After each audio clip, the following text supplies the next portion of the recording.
श्री श्री प्रेम भक्ति चंद्रिका श्लोक संख्या 77। अभीष्ट दर्शन की अभिलाषा। श्री ठाकुर महाशय इस त्रिपदी में अनुराग से भरकर अभीष्ट श्री श्री राधा कृष्ण के दर्शन की कामना करते हुए कहते हैं, हेम गोरी तनु राई आँखें दर्शन चाई रोदन करीबो अभिलाष। अर्थात हेम गौरी तनु राधा रानी के दर्शन की अभिलाषा से मैं सतत रोदन करूँगा। तो कवियों ने स्वर्ण कांति से राधा रानी की अंग कांति की तुलना की है, किंतु प्राकृत तेजस पदार्थ के विकार सोने के साथ उन महाभावमयी की दिव्य कांति की तुलना क्या वास्तव में सही है? श्री प्रबोधानंद सरस्वती पाद ने राधा रस सुधा निधि में कहा है कि गात्रे कोटि तड़ी छवि, अर्थात श्री राधा के अंग में कोटि विद्युतों की कांति है, किंतु वो भी तो अति उत्कट तेजस्वी पदार्थ का ही तो विकार है। विद्युत कांति आंखों के लिए पीड़ादायक है, उससे आंखें झुलस जाती हैं, परंतु राधा रानी के अंग में प्रेम की कांति है, उससे दर्शन से नयन शीतल होते हैं। इसलिए श्री प्रबोधानंद पाद ने छवि शब्द का प्रयोग किया है। वस्तुतः इन सब वर्णनों से बस इतना ही समझाने की चेष्टा की गई है कि प्रेममयी राधा रानी की अंग छटा स्वर्ण की तरह उज्ज्वल पीत वर्ण या विद्युत की तरह अति समुज्ज्वल है। स्वर्ण या विद्युत की तरह ही उनकी अंग कांति है, इसलिए दृष्टांत देने के उद्देश्य से ये वर्णन नहीं है। श्रीमती के अंग में महाभाव की कांति अतुलनीय है। श्री प्रबोधानंद जी ने लिखा है कि जो अभिनव नव चंपक गौर कांति से श्यामल वर्ण वृंदावन को सोने के वृंदावन में परिणत कर रही है, उन्हीं किसी अनिर्वचनीय मधुर प्रेम रस की अधिदेवी विश्व मोहिनी। एक मिनट इधर आओ, मैं आपको एक चीज दिखाऊं।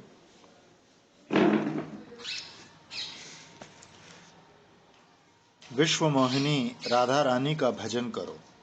इस अभिनव प्रेम रस अधिदेवी विश्व मोहिनी हेम गौरी राधा रानी के चरणों में एकांतिक शरणागत तदगत प्राण प्रेमी भक्त के हृदय में उनके आदर्शन से जो व्याकुलता जगती है, उसकी कहीं तुलना नहीं। श्री रूप सनातन रघुनाथ आदि नित्य पार्षदों की तो बात ही नहीं।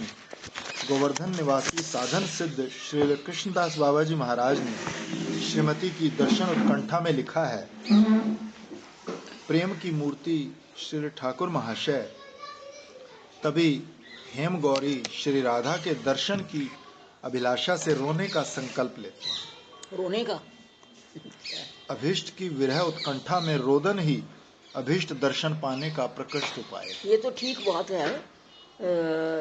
अभिलाषा तो रुकते नहीं, रुकता लगता तो है कि होना चाहिए, लेकिन वैसे सिद्धांत के रूप पर तो गुरुजी कहते थे कि दर्शन की अभिलाषा नहीं होनी चाहिए।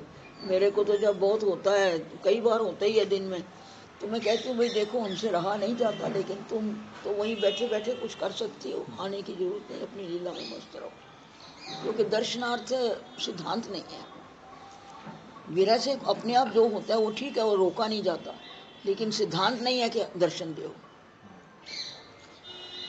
विश्व के प्राकृत बंधुओं के विरह में रोना तो केवल दुख में है, और बात है, ये तो इतना स्वाद आता है इसमें तो रोने में, किंतु प्रेममयी राधा रानी के लिए रोना तो परम सुख में रस में है।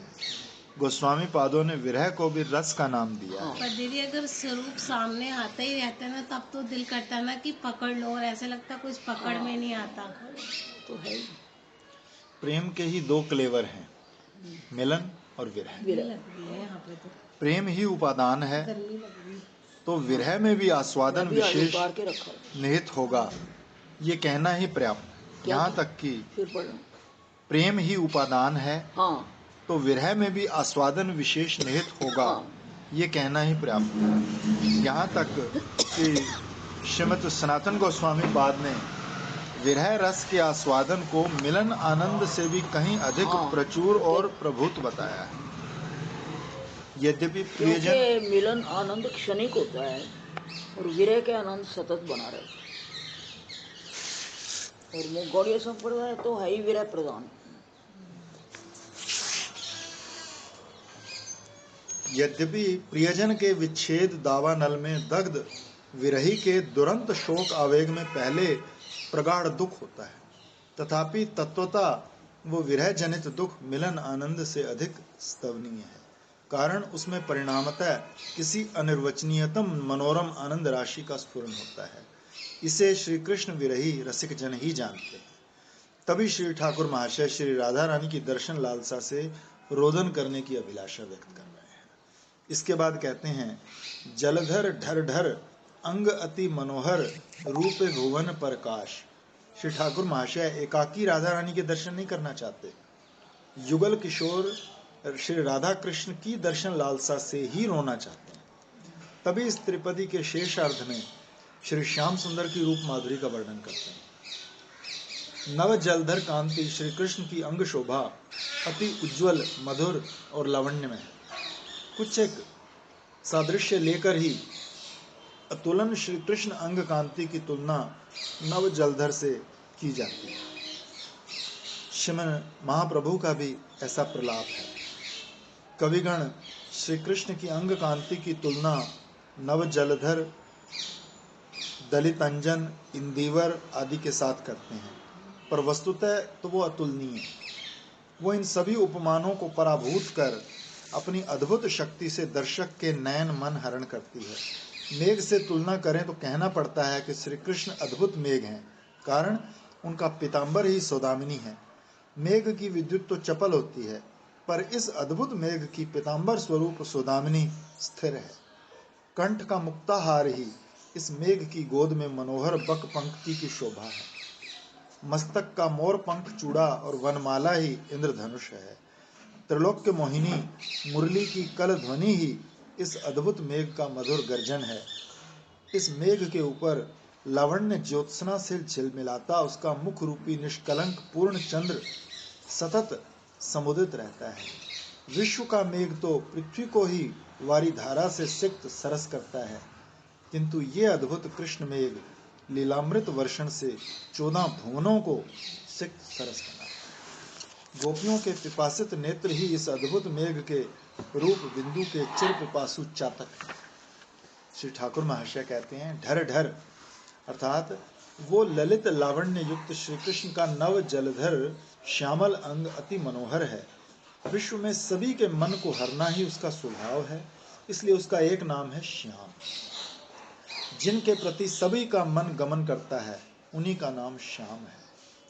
उन्हीं आनंद लीला में विग्रह साक्षात मदन मोहन श्याम सुंदर के अप्राकृत सौंदर्य माधुर्य रूप रस का आस्वादन कर समस्त विश्व आकृष्ट होता है। विश्व का रसिक भावुक भक्त समाज उस प्रबल आकर्षण के कारण और स्थिर न रह पाकर उसी अप्राकृत माधुर्य कादम्बिनी श्याम सुंदर के लीला धाम श्री वृंदावन में आगमन करता है।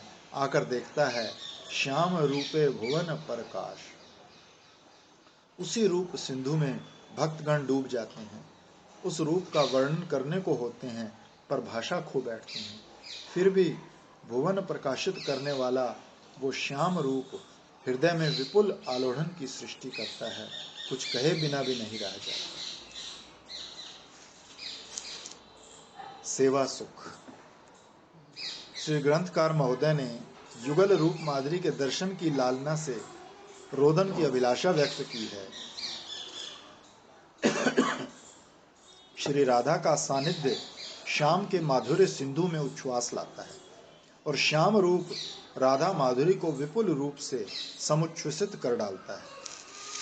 फिर युगल के चारों ओर सखी मंजरियां विविध श्रृंगार रस में हास परिहास और सेवा रस की आंधी से युगल माधुरी सिंधु को उत्ताल कर देती हैं।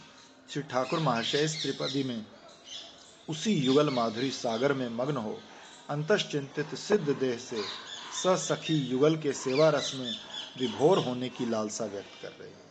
पहले कहते हैं, सखीगण चारि पाशे सेवा करी अभिलाषे से सेवा परम सुख धरे। ईश्वर विभु वस्तु हैं, पर चित्त शक्ति की सहायता के बिना परिपुष्ट नहीं होते। वैसे ही श्री राधा कृष्ण का प्रेम विभु है, पर सखियों के साहचर्य के बिना पुष्ट नहीं होता। सखी मंजरियां श्री राधा रूपी कृष्ण प्रेम कल्प लता की शाखा पल्लव हैं। शाखा पल्लव लता के चारों ओर रहकर उसे सुशोभित करते हैं। वैसे ही श्याम तमाल से बड़े लाड़ के साथ जड़ित कनकलता श्री राधा के चारों ओर रहकर सखी मंजरियां युगल को सुशोभित करती हैं। श्री ललिता विशाखा आदि सखियां और श्री रूप मंजरी आदि मंजरियां श्री राधा कृष्ण के चारों ओर अवस्थान कर निरंतर नवनवायमान अभिलाषा के साथ श्री युगल की सेवा करती हैं। सखी मंजरियों में युगल सेवा का तारतम्य समझने के लिए पहले उनके श्रेणी विभाग जानने होंगे।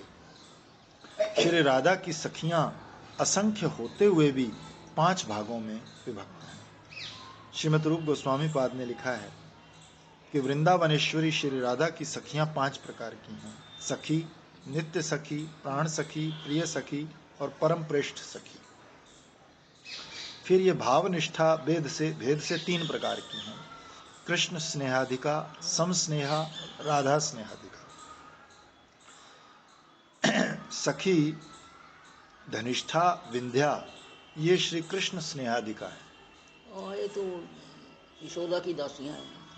प्रिय सखी कुरंगाक्षी आदि और परम प्रेष्ठ सखी ललिता आदि अष्ट सखियां सम स्नेहा अर्थात श्री राधा कृष्ण के प्रति समान स्नेह रखने वाली। इन सम स्नेहा सखियों में श्री ललिता विशाखा आदि परम प्रेष्ठ सखियां श्री राधा कृष्ण को समान स्नेह करते हुए भी राधा के प्रति हम श्री राधा रानी की ही हैं ऐसा अभिमान पोषण करते हैं।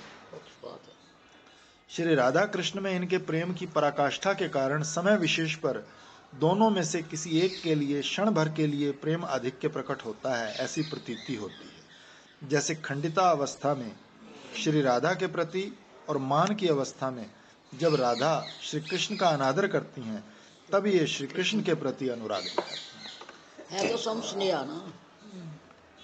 प्राण सखी और नित्य सखी कस्तूरी, मणि मंजरी आदि राधा स्नेहाधिका हैं। ये ही मंजरी नाम से विख्यात हैं। ये राधा स्नेहाधिका मंजरियां सभी सखियों से भिन्न हैं। इनके भेद या विलक्षणता के विषय में वृंदावन महिमामृत में लिखा है कि जो श्री राधा पद कमल के दास्य रस में ही अनन्य चित्त है, जो स्वप्न में भी श्री कृष्ण के साथ रंग स्वीकार नहीं करती, श्री कृष्ण बलपूर्वक उनकी कंचुकी छिन्न भिन्न कर कुछ आचरण करते हैं तो ऐसी कोई भी मंजरी अश्रुयुक्त होकर ना कर प्रलाप करती है। उसे देखकर मेरी आत्मा या प्राण स्वरूपिणी श्री राधा हंसती हैं। इन लोगों की ऐसी निष्ठा देखकर ही राधा रानी को हंसी आती है, ये समझना। इस भाव निष्ठा के कारण ही ये मंजरियां श्री युगल की उस रहस्यमय सेवा का सौभाग्य पाकर धन्य होती हैं जो परम श्रेष्ठ ललिता आदि सखियों को भी दुर्लभ या अलभ्य है। अन्य सखियों की तो बात ही है। श्रीमद रघुनाथ दास गोस्वामी पाद ने अपने ब्रज विलास स्तव में लिखा है, तांबुल अर्पण, पाद मर्दन, जलदान, अभिसार आदि कार्यों से जो श्री वृंदावनेश्वरी श्री राधा को सदा परितृप्त कर रही हैं और प्राण प्रेष्ठ सखी ललिता आदि से भी अधिक असंकुचित हैं। श्री राधा कृष्ण की क्रीड़ा भूमि पर आने जाने में उन्हीं राधा दासियों का जिनमें रूप मंजरी प्रधान है मैं आश्रय लेता हूँ। प्रिय नरम सखी का रूप मंजरी को श्रीमन महाप्रभु और उनके श्री चरण आश्रित आचार्य पादगण ने इसी मंजरी भाव साधना का ही विश्व में प्रचार किया। इन लोगों की परम निष्काम पवित्र सेवा से श्री राधा माधव परम सुख प्राप्त करते हैं और उन्हें सुखी देखकर ये मंजरियां सुख सागर में डूबी रहती हैं। से सेवा परम सुख धरे। सेवा के समय विलासी युगल के दर्शन कर ये जो आनंद प्राप्त करती हैं उसकी तुलना कहीं। इसके पश्चात कहते हैं, ऐ मन तनु मोर, ऐ रसे सदा भोर, नरोत्तम सदाई विहरे। श्री ठाकुर महाशय प्रार्थना करते हैं कि मेरा ये मन तनु अर्थात अंतश्चिंतित सिद्ध देह मंजरी भाव रस में तन्मय होकर युगल के सेवा कार्य से उनके साथ लीला स्थलों में सदा विचरण करने का सौभाग्य प्राप्त करे। गौड़ीय वैष्णव साधक अपने मन तनु अर्थात श्री गुरु प्रदत्त सिद्ध शरीर में अभिमान स्थापित कर 8 पहर श्री राधा माधव की सेवा का चिंतन करे। यही राग मार्ग का भजन कौशल है। सिंपल बात है। बाहर यही ध्रुव स्मृति है। बाहर साधक देह से श्रवण कीर्तन अर्चन वंदन आदि नवदा भक्ति का याजन करते हुए अंतश्चिंतित सिद्ध स्वरूप से सदा मानस सेवा का चिंतन करना होगा। बाह्य अंतर यह दुई तो साधन, बाह्य साधक देह करे श्रवण कीर्तन, मने निज सिद्ध देह करिया भावन, रात्रि दिनी करे ब्रजे कृष्णेर सेवन। श्री ग्रंथ जितना गाढ़ चिंतन होगा उतना भाव की स्थिति में भी याद देखो, रहेगा। जितना दृढ़ विश्वास होगा उतना गाढ़ चिंतन होगा और उतनी ध्रुव स्मृति रहेगी, और उतना ही उसके बाद थोड़ा रोदन होएगा कि कब ऐसा सौभाग्य होगा कि हम अपनी तेरे को ऐसा देखेंगे और तेरी सेवा करेंगे। सीधी सी बात। तो बेस तो ये है उत्कंठा। जैसे किसी को लगन लग जाती है कि मुझे ये करना है, तो उसको दिन रात उसी का चिंतन रहता है, और वो दिन रात हर चेष्टा उसके लिए होती है बस। श्रील ग्रंथकार ने कहा है, ऐ रसे सदा भोर। अभिप्राय यह है कि जिन्हें सिद्ध देह का यत किंचित अभिमान प्राप्त हो गया है वही समझ सकते हैं कि इसमें कैसा अपूर्व रसास्वादन चमत्कारित्व विद्यमान है। जिन्हें सिद्ध देह अभिमान से श्री राधा माधव के सेवा चिंतन आदि का सौभाग्य मिल गया है, उनकी तो बात ही नहीं, इस सिद्ध देह के अभिमान से ही सिद्धि सन्निकट हो जाती है। ऐसा स्वामी ने तो लिखा है, कुछ मत करो, सिर्फ ये अभिमान रखो कि हम ये नहीं हैं, हम अपने छोटे से स्वरूप में वहाँ पर हैं और सेवा कर रहे हैं। दीदी ये तभी याद रहेगा जब हम मानसी में सेवा करते होंगे, नहीं तो वैसे मानसी सेवा करेंगे जब तो आएगा ये। हाँ, ऐसे सारा ऐसे कैसे आएगा। और वो भी वैसे भी आप बता रहे कितना गाढ़ चिंतन होगा, तब फिर वो धीरे धीरे हमारे को रहता है यार। इसीलिए रागानुगेय साधक को प्राकृत पांच भौतिक देह में आस्था या आवेश त्याग कर अपने मन तनु या सिद्ध देह में आवेश रखना होगा। साधक भक्त के भक्ति साधन मात्र में ये तत्व ज्ञान सर्वत्र जुड़ा रहता है कि मैं भगवान का नित्य सेवक हूँ और भगवान मेरे नित्य सेव्य हैं। ये सेव्य सेवक भाव ही भक्ति मार्ग है। अतः भगवान की सेवा उपयोगी सिद्ध देह में अभिमान स्थापना हरिप्रिय उत्तम भक्त का ही लक्षण है। आरती पूर्वक ध्यान। आरती पूर्वक ध्यान। इस त्रिपदी में श्री ठाकुर महाशय रागानुगीय मंजरी भाव साधक के अंतरंग साधन का उल्लेख कर रहे हैं। पहले कहते हैं, राधा कृष्ण करो ध्यान, स्वप्नेओ न बोलो आन। श्री पद्म पुराण में देखा जाता है कि जो दिव्य पुरुष श्री अच्युत का ध्यान या स्मरण करते हैं वे अच्युत स्थान प्राप्त करते हैं। यही प्राचीन श्रुति है। श्री हरि भक्ति विलास में ध्यान महात्म्य में ये श्लोक उद्धृत हुआ। श्रीमद सनातन गोस्वामी पाद ने वहां इस श्लोक की टीका में लिखा कि श्री अच्युत के श्री पाद पद्म तल से आरंभ कर श्री केशाग्र तक सौंदर्य आदि के साथ चिंतन ही ध्यान है। उक्त श्लोक में अच्युत शब्द में जो चकार है वो अपि अर्थ में आया है, अर्थात स्मरण करने पर भी या भगवान से मन का किसी प्रकार संयोग करने पर भी अच्युत स्थान प्राप्त होता है। यहाँ ध्यान और स्मरण में विशेष अंतर नहीं है, स्मरण गाढ़ होने पर ही ध्यान होता है। देखो, पहले उच्चारण होता है, फिर स्मरण होता है, फिर ध्यान।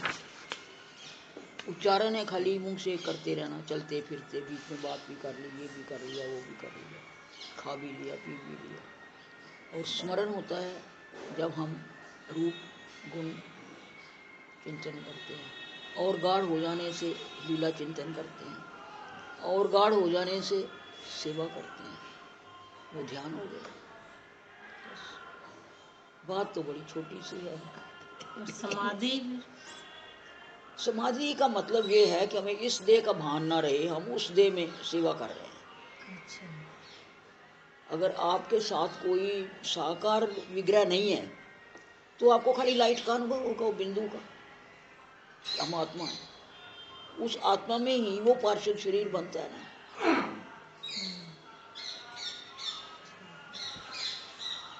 श्रीमद् भागवत में आया है कि श्री अवधूत महाशय यदुराज से कहते हैं कि कोई कीट भृंगी से आक्रांत होकर उसके गर्त में बंद हो जाता है तो भय के कारण निरंतर उस भृंगी का ध्यान करने लगता है, इसलिए देह त्यागे बिना ही उसका सारूप्य प्राप्त कर लेता है। स्वरूप प्राप्त, तो उसकी वो कीट देह ही नहीं आए। भृंगी देह में बदल जाती है।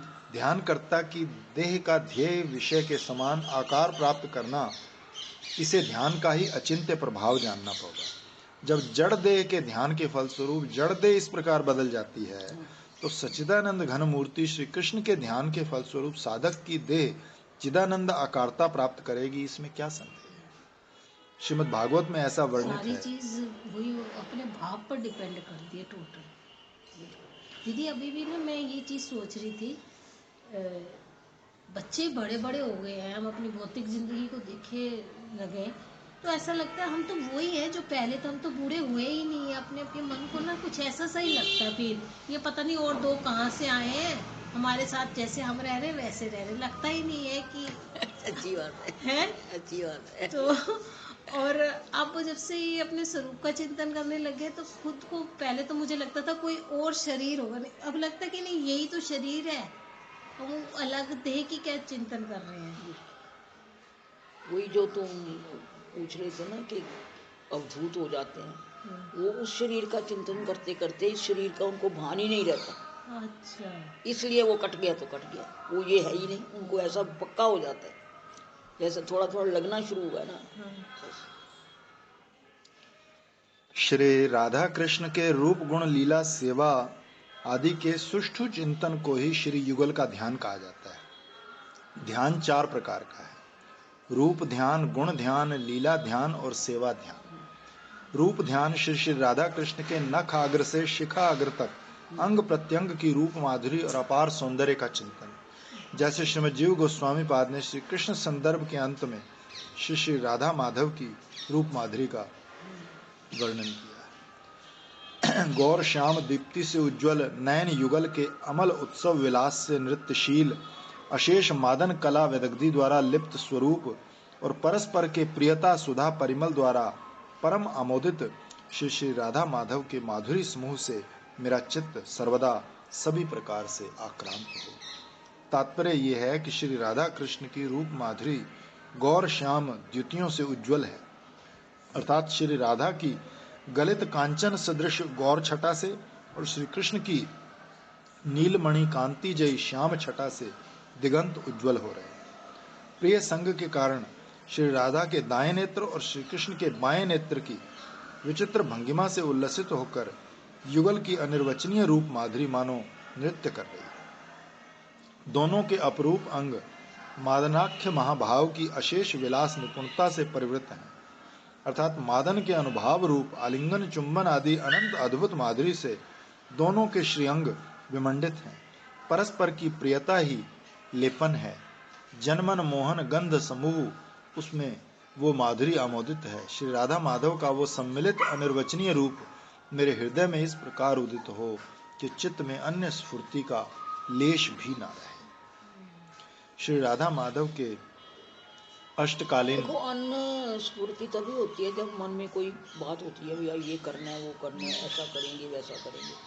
अगर हम उससे निवृत्त होके बैठे तो कोई ख्याल नहीं आता। ख्याल नहीं, सही बात है।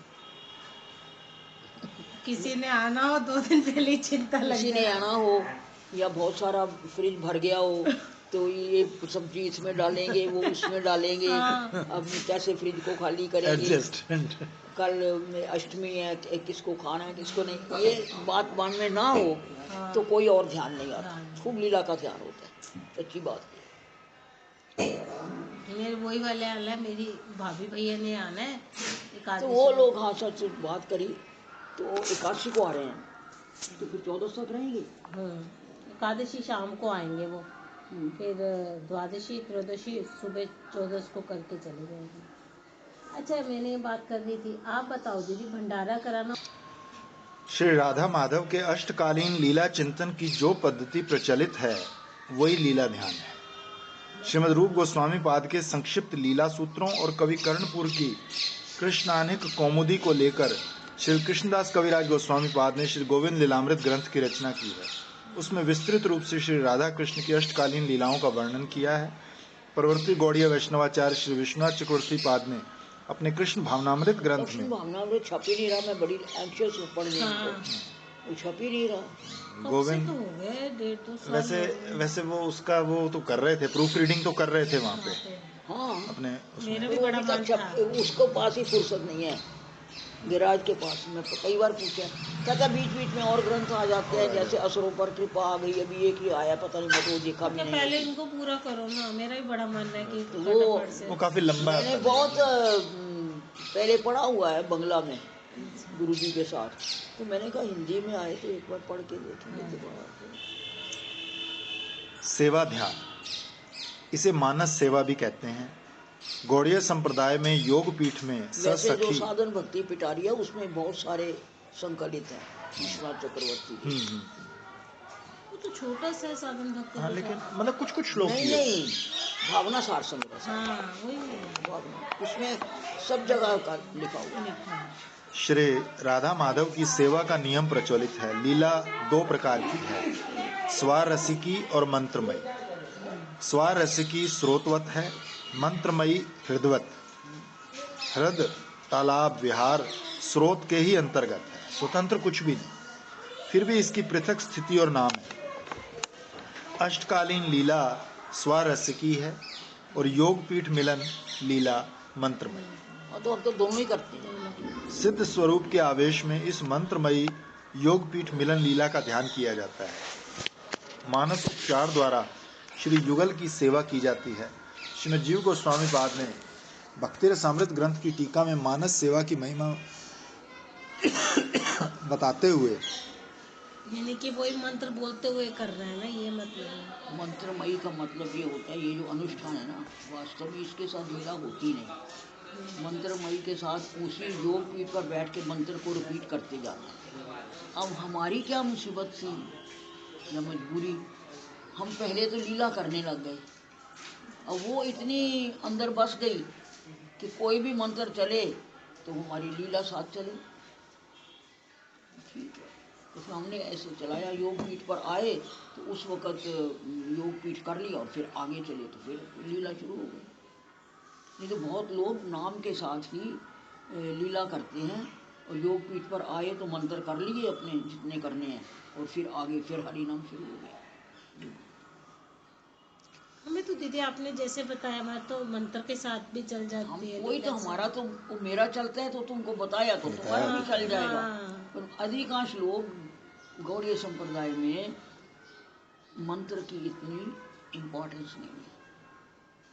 कोई 10 माला करता है, कोई 2 करता है, कोई 5 करता है, निम्बार्की करते हैं क्योंकि उनका एक ही मोन मैल है, उनकी स्वारिश की है नहीं कि इधर से राधा कुंड जाना है और राधा कुंड से बरसाने जाना है और इधर जाना है उधर जाना है, ये है नहीं। उनका एक मोन महल है, उसी में इस कमरे से दूसरे कमरे में, तीसरे में, चौथे में, वही घूमते रहते हैं फ्लैट है बस, और मंत्र करते रहते है दीदी। उनका बस एक फ्लैट है, हमारा पूरा वृंदावन हैं। उनका एक फ्लैट है, ठीक है। भक्ति रसामृत सिंधु की टीका में मानस सेवा की महिमा बताते हुए ब्रह्म वैवर्त पुराण का एक उपाख्यान दिया है कि प्रतिष्ठानपुर के एक दरिद्र ब्राह्मण की सेवा पूजा आदि करने की तीव्र लालसा थी, पर दरिद्रता के कारण पूजा सामग्री संग्रह करने में असमर्थ हो सेवा नहीं कर पाते थे। एक बार उन्होंने वैष्णव सभा में भागवत धर्म के संदर्भ में बात सुनी कि मानस उपचार से श्री हरि की मनोमयी मूर्ति की सेवा करने से भी श्री हरि प्रसन्न होते हैं। सुनकर उसने मानस सेवा का संकल्प लिया। एक बार गोदावरी स्नान और नित्य क्रिया संपन्न कर वो निर्जन में बैठ गए। उन्होंने श्री हरि की मनोमयी मूर्ति की प्रतिष्ठा की और महाराजोपचार से मानस सेवा का परम आनंद प्राप्त किया। इस प्रकार प्रतिदिन नित्य नूतन मानस द्रव्य आदि से श्री हरि का सेवा ध्यान कर महासुख पाने लगे। कुछ दिन बीत गए। एक बार मानस सेवा में उत्तम खीर पकाकर उसे स्वर्ण पात्र में रखकर सुशीतल करने के लिए ताल व्रंत से हवा करने लगे। कुछ देर बाद ये देखने के लिए कि वो शीतल हुई कि नहीं, ब्राह्मण ने अपनी उंगली डाली तो उस मानस खीर के ताप से उंगली जल गई। उंगली के जल जाने से वो खीर श्रीहरि के भोग के अयोग्य हो गई। ये सोचकर दुख से उनकी समाधि भंग हो गई तो देखा कि बाहर भी उनकी उंगली जलकर पीड़ा पहुंचा रही थी। इससे वो दुखी नहीं हुए, किंतु ये सोचकर कि सेवा द्रव्य नष्ट हुआ, सेवा संपन्न नहीं हुई, वो विलाप करने लगे। और ब्राह्मण का दुख देखकर श्री हरि ने विमान भेजकर उन्हें चिन्मय धाम में अपने निकट ही बुला लिया। इतनी गाढ़ता हो जाए तो हाँ, कितना अच्छा, देखो ये बहुत अच्छा है। श्री ठाकुर महाशय कहते हैं, स्वप्ने न बोलो आन, अर्थात जागृत दशा में तो नहीं ही, स्वप्न में भी श्री हरि कथा प्रसंग छोड़ अन्य प्रसंग की चर्चा मत करो। जी मेरे को तो स्वप्न आता ही नहीं, बस एक बार सोई कि 2:30-3 बजे, कभी 2:45 बजे। मेरे को तो बहुत सपने आते हैं, एक स्वप्न नहीं आता। एक दिन सपना आया, ध्यान करना कि फिर कहते हैं, युगल किशोर प्रेम जेनो लक्ष्यवान हेम, आरती पीरीति रसे ध्याऊं। सोने की खाद या मलिनता निकालकर उसे विशुद्ध बनाने के लिए स्वर्णकार उसे अग्नि में दग्ध करते हैं। इसे प्रचलित भाषा में वान कहा जाता है। जितनी बार आग में तपाया जाता है उतना वान स्वर्ण कहा जाता है। प्रत्येक वान से सोना अधिक अधिक उज्जवल और विशुद्ध होता है। 5 वान सोने में कोई मलिनता नहीं रह सकती, जितना शुद्ध होना है हो जाता है। इसलिए स्वर्ण कभी 1,00,000 वान नहीं होता। लक्ष्यवान हेम ये विशेषण अनुपमता सूचक है। श्री युगल किशोर का प्रेम इतना विशुद्ध और उज्जवल है कि उसकी कोई उपमा ही नहीं। स्वर्ण भी लक्ष्यवान नहीं होता, श्री राधा माधव के प्रेम की भी तुलना नहीं होती। इसलिए साधक के हृदय में प्रेम की कामना के अतिरिक्त अन्य कामना के जागरूक रहने से युगल की उपासना नहीं होती। इस बात का सहज ही अनुमान किया जा सकता है। कमाने वाली एक ही वस्तु। अतः प्रीति रस की मूर्ति श्री श्री राधा माधव का केवल आरती से भरकर ध्यान करना होगा। भक्त की आरती ही भगवान की यथेष्ट कृपा का निस्सरण संभव बनाती है। भगवान के लिए सुतीव्र आकृति या आरती का नाम ही प्रेम है। ब्रज रस की सर्वोपरि मधुर रस की साधना में आरती की चरमता है। आरती या उत्कंठा सिंधु को समुच्छ्वसित करने के लिए ही श्री राधा माधव ने परकीया भाव अंगीकार किया है। इसीलिए प्रगाढ़ आरतीपूर्ण ध्यान ही प्रीति रस की ऐसी मूर्ति श्री राधा माधव के श्री चरणों में प्रेम पाने की योग्य